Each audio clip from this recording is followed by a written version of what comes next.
अथवा शरीर त्यागने वाले जीवों की क्या क्या गति हो सकती है, इस पर विचार किया जाए। सबसे उत्तम गति यह है कि शरीर छोड़ के जीव कहीं ना जाकर सीधा ही पर ब्रह्म में लीन हो जाए। अब ये बताइए ये कितना संभव है कि ऐसी उत्तम गति किस किस की होती होगी कि जो शरीर को छोड़ के वो जीव सीधा कहीं ना जाए और उस पर ब्रह्म परमेश्वर में, चाहे पर ब्रह्म परमेश्वर बोलो, चाहे जिसको भी आप मानते हो, जिस भी इष्ट की पूजा करते हो, जो भी आपके लिए भगवान है, उसके लोक में जाने का भी आपका वो उत्तम संकल्प क्या होता है अंत में, उसी पर ही हमारी गति निर्भर होती है। आत्मा की गति उसी पर निर्भर है कि अगर हमारे अंत समय में उस परमात्मा को छोड़, ये शरीर को छोड़ के उस परमात्मा पर ब्रह्म परमेश्वर याद रहे और उसमें हम लीन हो जाए। ऐसे जीव को कहीं नहीं जाना पड़ता है, वह वही सर्वव्यापक में समा जाता है और उनके प्राण का उत्क्रमण नहीं होता है। कुछ बहुत ही ज्यादा पाप करने वाले भी जीव होते हैं, ऐसे जीव भी धरती छोड़कर कभी नहीं जाते हैं।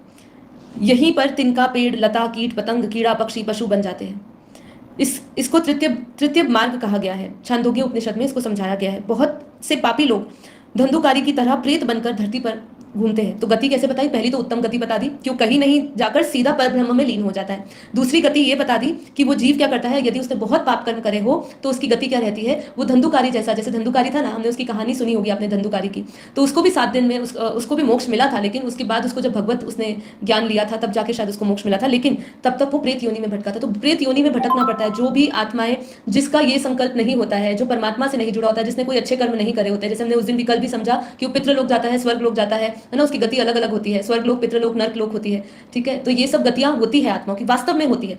अब वो कौन से डायमेंशन में जाएगा, स्वर्ग लोक पे जाएगा या नीचे नर्क, नीचे जो हमारे 55 करोड़, यही नर्क है। अभी तो कहा जाए तो यही धरती ही नर्क है, सबसे बड़ा नर्क यही है। हम कुएं में फंसे हुए हैं, एक घोर अंधकार में फंसे हुए हैं, क्योंकि यहाँ पे इस पूरे धरती पर जो वाइब्रेशंस है वो अज्ञान के फैले हुए। जो उस ज्ञान के प्रकाश में चला गया, वही जो आत्मा है, वही हायर डायमेंशन में, वो इस धरती पर रहते हुए उसकी बुद्धि हमेशा उस हाईएस्ट डायमेंशन में लगी हुई है, वो अपने हमेशा अपने हायर सेल्फ से जुड़ा हुआ है, उसका जीते जी जीवन मुक्ति है। तो ऐसी आत्माएं भी है। तो 2 गति अभी हमने समझी, पहली उत्तम गति और दूसरी कि ऐसी भी है जिसका छंदोग्य उपनिषद में लिखा है कि वो यहीं पर ही कीट, पतंग, लताएं, पक्षी, पशु बन जाते हैं, जिन्होंने बहुत पाप कर्म करे हैं। बहुत से पापी लोग धंधुकारी की तरह प्रेत बनकर धरती पर ही रहते हैं, कहीं नहीं जाते हैं। ऐसा श्रीमद् भागवत महात्म्य अध्याय 5 पे लिखा है। अब किस प्रकार के गुण, रजोगुण के बड़े बड़े होने पर, जब हमारे अंदर, हम जानते हैं कि हमारे अंदर 3 गुण हैं, ठीक है, 3 गुण, हम प्रकृति के 3 गुणों से बंधे हुए हैं, सतोगुण, रजोगुण और तमोगुण। अब जब रजोगुण के बड़े होने पर, जब हमारे अंदर रजोगुण बढ़ता है, बड़े होने पर मरने वाले कर्म संगी मनुष्य योनि में जन्म लेते हैं। तमोगुणी वाले जो मरने वाले हैं वो मूढ़ योनियों में जन्म लेते हैं, और जो सतोगुणी वाले हैं वो उत्तम वेताओं में, उत्तम लोकों में जाते हैं। ऐसा श्रीमद् भगवत गीता में कहा है। तो तीनों गुणों के हिसाब से जब हम रजोगुण होता है, तो रजोगुणी क्या होता है, रजोगुणी में उसकी कामनाएं, इच्छाएं कुछ रह जाती है, तो वो पुनर्जन्म का कारण बनती है, राइट। क्योंकि पुनर्जन्म क्यों होता है, आत्मा का पुनर्जन्म क्यों होता है, वो क्यों नहीं मुक्त होती है, क्यों वो अपने उस पर ब्रह्म में जाके समा जाती है या उसमें लीन हो जाती है, क्यों नहीं होती? क्योंकि उसका कर्म शेष धरती पर रहता है, उसको अच्छे बुरे कुछ भी कर्म भोगने आना ही पड़ता है। केवल पाप कर्म भोगने नहीं आना पड़ता, आपके पुण्य कर्म भी भोगने आपको धरती पर आना पड़ता है। इसलिए हम ज्ञान मार्ग में चलते हैं। भक्ति मार्ग में चलते हो तो आप कर्म बंधनों से मुक्त नहीं होते, आप अपना सारा जो पुण्य कर्म है उसको भोगने के लिए अच्छा जीवन आपको मिलता है। पुनर्जन्म तो होगा लेकिन अच्छा जीवन मिलेगा। लेकिन ज्ञान मार्ग ही एक ऐसा रास्ता है जो आपको जन्म और मरण से छूटने का ज्ञान देता है, क्योंकि इसी में आपका कल्याण छुपा है। ये आपको बताता है कि कंबल बांटने से भी मुझे कंबल लेने आना पड़ेगा, ये ज्ञान मार्ग बताता है। भक्ति मार्ग में तो हम केवल परमात्मा में लीन, इसलिए वो मोक्ष भी नहीं मिल पाता है, पूरी तरह नहीं मिल पाता, कर्म बंधन खत्म नहीं होते। भक्ति में तब कर्म बंधन चुकता हो सकते हैं जब आपके मन, बुद्धि, आत्मा किसी में अटैच ना हो, किसी में अटैच ना हो। ऐसी भक्ति, केवल एक बात दूसरा ना कोई, जैसे हम बोलते हैं, अगर आपका ऐसे विचारों से जुड़े हैं, ऐसे आपके अंदर संकल्प है जहां मन भी किसी में नहीं है, बुद्धि भी किसी में नहीं है और आत्मा भी किसी के साथ अटैच नहीं है, आत्मा भी एकदम निर्बंधन, निसंग होकर परमात्मा के साथ अटैच्ड होती है, ऐसे भक्ति से जब हम जुड़ते हैं उसमें स्वयं हम भी प्रकाशित हो जाते हैं और तब हम ब्रह्म में लीन हो सकते हैं। नहीं तो ज्ञान मार्ग की एक ऐसी समझ आपको देता है जो आपको कर्मों के सिद्धांत को समझाते हुए बताता है कि अच्छे कर्म भी हमें इकट्ठे करके आना तो पड़ेगा ही धरती पर, या स्वर्ग का सुख भोगेंगे और फिर धरती पर आ जाएंगे। तो इसीलिए सतोगुणी जो है वही उत्तम वेताओं के उच्च लोकों में जाता है। श्रीमद् भगवत गीता में ऐसा कहा है।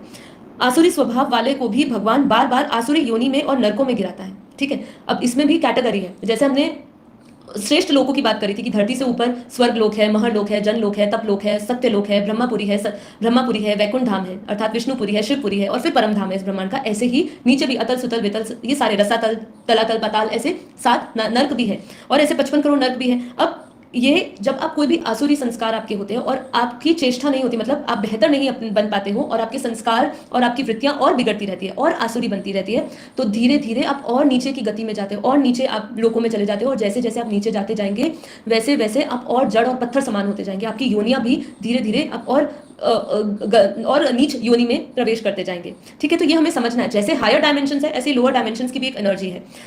तो यहाँ पे आसुरी आसुरी स्वभाव वालों को भी भगवान बार बार आसुरी ही योनि में और नरकों में गिराते हैं। योग भ्रष्ट, देखिए यहाँ पे लिखा है कि वो भगवान बार बार गिराते हैं। मैं यहाँ पे थोड़ा सा चेंज करना चाहूंगी कि इसमें भगवान का कोई रोल नहीं है। भगवान ना आपको नर्क भेजता है ना स्वर्ग भेजता है, आपके कर्म आपको नर्क और स्वर्ग भेजते हैं। ये हमारा एक टेंडेंसी हो चुकी है हमारे मनुष्य की कि भाई हमें हर चीज भगवान पे छोड़ देनी है, कि अच्छा कर भी वो रहा है और बुरा भी वही कर रहा है।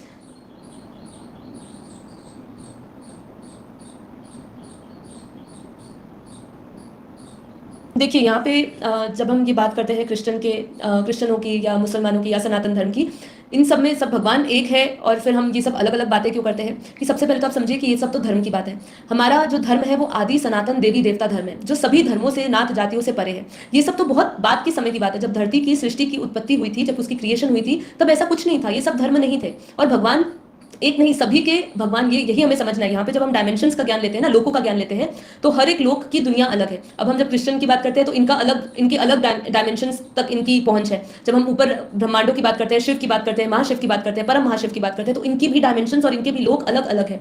ये केवल ब्रह्मांड, महाब्रह्मांड, परम महाब्रह्मांड से भी हम ऊपर की बातें कर रहे हैं यहाँ पे। तो आपको समझना है सबसे पहले तो कि ये जो धर्म आई, ये तो बाद की बात आई। इससे पहले आदि देवी देवता, आदि सनातन देवी देवता धर्म था। उस समय परम पुरुष बनाए गए थे। कोई क्रिश्चियन, मुसलमान, कोई धर्म नहीं था, सिर्फ एक ही धर्म था, आत्माओं का। जब सभी आत्माओं का कोई धर्म नहीं होता है। यहाँ पे आके हम जब जन्म लेते हैं, हमारा जब कर्म बंधन बनता है, हम किसी के कर्म में आते हैं, और काफी चीजें हमारी पहले से भी निश्चित होती है। जो प्रारब्ध है हमारा, वो काफी बार हमारा ये डेस्टिनी हमारी डिसाइड होकर आती है कि हमें यहाँ जन्म लेना है, और इनके साथ एक पर्पस के साथ हर एक आत्मा को भेजा गया। देखिए ये हमें क्या क्या चीजें समझनी होगी। ये पूरे जन्म मृत्यु के खेल को समझना है, मृत्यु के बाद के जीवन को समझना है। तो आपको क्या क्या समझना होगा? आपको कार्मिक समझने होंगे, आपको सोल कॉन्ट्रैक्ट समझना होगा कि हर एक आत्मा एक अपने पर्पस को लेकर आई है धरती पर, उसको पूरा करने के लिए लेकर आई है, और यदि वो पर्पस पूरा नहीं होता तो उसको वापस, जब वो सूक्ष्म में जाती है, तो आत्माएं उसको फिर से प्रेरणा देती है धरती पर आने के लिए और अपना कार्य पूरा करने के लिए।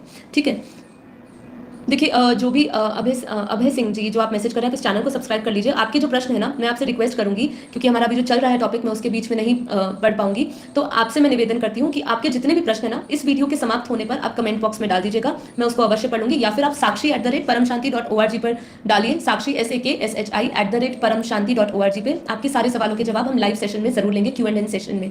ठीक है, तो आप जरूर दीजिएगा। मैं यहाँ पे थोड़ा सा कंटिन्यू करूंगी, क्योंकि उनके कुछ नॉनवेज रिलेटेड भी कुछ क्वेश्चन थे, वो सब हम बाद में चर्चा करेंगे। आपको ये चैनल को सब्सक्राइब करना होगा। ठीक है, हमारा यहाँ डेली लाइव मेडिटेशन होता है 5:30 से 6:30। ऑलमोस्ट आज का सेशन हमारा खत्म होने को है, इसीलिए मैं आपके सभी प्रश्नों को नहीं ले पा रही हूँ। अभी मैं भी 1-2 और लाइंस पढ़ के इस एपिसोड को यहाँ खत्म करूँगी। ठीक है, आगे क्या कह रहे हैं कि योग भ्रष्ट भी अन्य लोकों में न जाकर सीधे ही जीवन मुक्तों और ज्ञानवान योगियों के घर पैदा हो जाते हैं। ये बहुत ही दुर्लभ जीवन है, जन्म है। कुछ जीव यज्ञ, दान, तप आदि सकाम कर्म करने वाले पितृयान में पितृलोक, स्वर्ग आदि लोगों को भी जाते हैं, और पुण्य समाप्त होने पर फिर से धरती पर वो जन्म लेते हैं। ऐसा छांदोग्य उपनिषद में लिखा गया है। पुनः मनुष्य शरीर ही मिले ऐसा अनिवार्य नहीं है। योग भ्रष्ट भी उच्च लोकों से लौटने के पश्चात श्रीमानों के घरों में जन्म लेते हैं। कुछ ऐसे भी जीव हैं जिन्होंने ज्ञान से, योग से, निष्काम कर्म से भगवान की आराधना की है, और ऐसे लोग देवयान में से एक के बाद एक क्रम अनुसार ऊंचे ऊंचे लोक में जाते हैं, जहां बड़े बड़े भोग होते हैं। फिर ब्रह्मा जी के लोक में जाते हैं, और जब ब्रह्मा जी का समय समाप्त होता है तो ब्रह्मा जी के साथ ही पर ब्रह्म में समा जाते हैं। इस पर विस्तार में ब्रह्मा जी के प्रसंग में बताया गया है। ऋग्वेद में, छांदोग्य उपनिषद में इसका जिक्र है। ये चीजों के बारे में बताया गया है कि कैसे आत्मा जब अच्छे कर्म में लगती है, ज्ञान योग में लगती है, निष्काम कर्म में लगती है, तो वो ऊपर के ऊंचे से ऊंचे लोकों में जाती है। वहां पर भी बड़े से बड़ा भोग लेती है, अच्छा आनंद मिलता है उसको, आत्मा का आनंद मिलता है, और धीरे धीरे फिर वो ब्रह्मा जी के ब्रह्मलोक में भी जाती है। ठीक है, और फिर उसके बाद वहां पे जब पूरा ब्रह्मा का समय पूरा होता है, तो वो भी परब्रह्म परमेश्वर जो परम है, परमात्मा, उसमें वो भी लीन हो जाती है, वो वापस लौट जाती है।